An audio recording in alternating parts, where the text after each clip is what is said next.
نہیں قاسم کے ابا نہیں ہے، وہ تو سویلین ہے بھائی. یہ آج کل ایک نیا ٹرینڈ چلا ہوا ہے کہ جو بھی چیز ہے وہ قاسم دے ابا دے پا دے، وہ بیچارے نو پسا دے. یہ مذاق میں نہ لیں اس کو.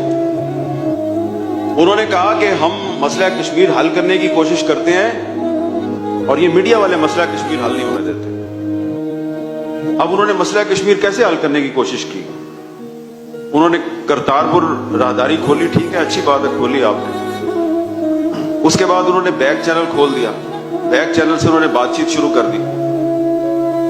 تو اس کے نتیجے میں کیا ہونا چاہیے تھا؟ وہ کشمیریوں کو ریلیف ملتا. پھر انہوں نے سیز فائر کر دیا فروری 2021 میں. اس کا کوئی ریلیف ملنا چاہیے تھا نا کشمیریوں کو.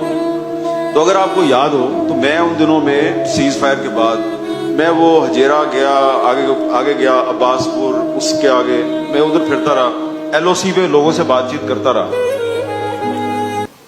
کو حالات مجھے کو ٹھیک نظر نہیں آئے کہ پہلے وہ انسانوں کو گولیاں مارتی تھی انڈین آرمی، سیز فائر کے بعد وہ ان کی مرغیاں، بھینسیں، بکریاں ان کو گولی مارتے ہیں.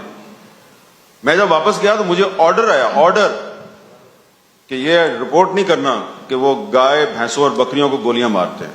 میں کہا کیوں جی؟ میرے پہ یہ بھی وقت آنا تھا پاکستان میں کہ مجھے کہا جا رہا ہے کہ انڈین فوج جو ہے وہ سیز فائر کی خلاف ورزی کر رہی ہے، اور میں کہوں نہیں، بالکل سیز فائر کی خلاف ورزی نہیں ہو رہی، سب صحیح جا رہا ہے.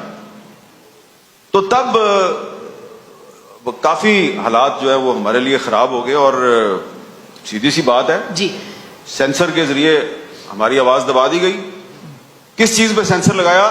میرے پیارے بچوں، آپ کو سنا رہا ہوں، بزرگوں کو نہیں سنا رہا، کہ یہ اتنا آسان پروفیشن نہیں ہے میڈیا.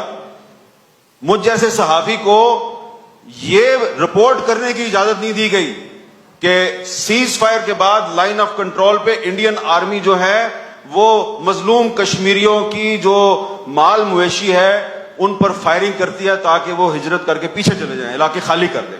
اس کی مجھے اجازت نہیں دی گئی.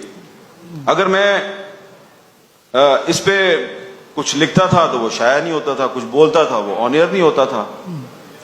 تو الٹیمیٹ اس کا نتیجہ یہ نکلا کہ ایک دن وہ جو ماسٹر مائنڈ صاحب تھے انہوں نے کوئی 10-15 صحافی اکٹھے کیے اور ان میں آسما بھی بیٹھی ہوئی تھی، اور اس نے جناب ہمارے خلاف ایک چارج شیٹ کھول دی. تو مجھے تو اس دن بڑا اپنے آپ پہ فخر ہوا کہ یار میرے پہ چارج شیٹ لگ رہی ہے، آسما شرازی پہ چارج شیٹ لگ رہی ہے، باقی ہمارے جو ساتھی ہیں ان کو نام لے لے کے وہ صاحب سلواتے سنا رہے ہیں. بس انہوں نے یہ نہیں کیا کہ چھڈا گا نہیں، باقی جو انہوں نے کرنا تھا کہہ دیا. چھتر پریڈ کی اس نے ہماری. کیا قصور کیا ہے کہ آپ ہم کشمیر کا مسئلہ حل کرنا چاہتے ہیں اور آپ میڈیا والے مسئلہ حل نہیں ہونے دیتے. اب وہ سن لیں ان کا سلوشن کیا تھا، جو وہ سلوشن بھی انہوں نے ریپیٹ کیا. کیا کہا تھا انہوں نے؟ وہی جنرل مشرف والا جو فارمولا تھا کہ جو ہندوستان کے پاس کشمیر ہے وہ ہندوستان کے پاس رہے، جو پاکستان کے پاس ہے وہ پاکستان کے پاس رہے. یہ کوئی سلوشن ہے یا دھوکہ دہی ہے؟ دھوکہ.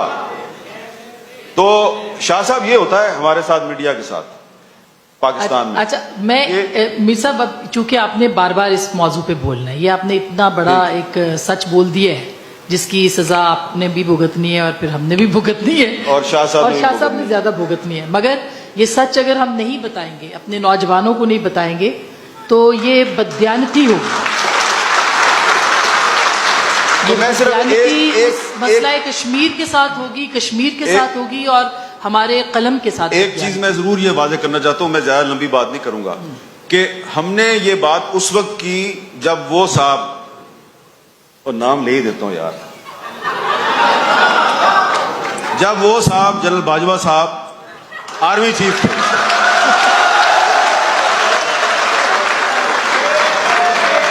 جب وہ آرمی چیف تھے، اس کے آرمی چیف سے کے عہدے سے ہٹنے کے بعد بات نہیں کی. یہ ساری باتیں بھی وہ اس وقت کر رہا تھا جب اس نے وردی پہنی ہوئی تھی، اور 9 مہینے اس نے میرے پہ پابندی لگائی رکھی انہیں باتوں کی وجہ سے.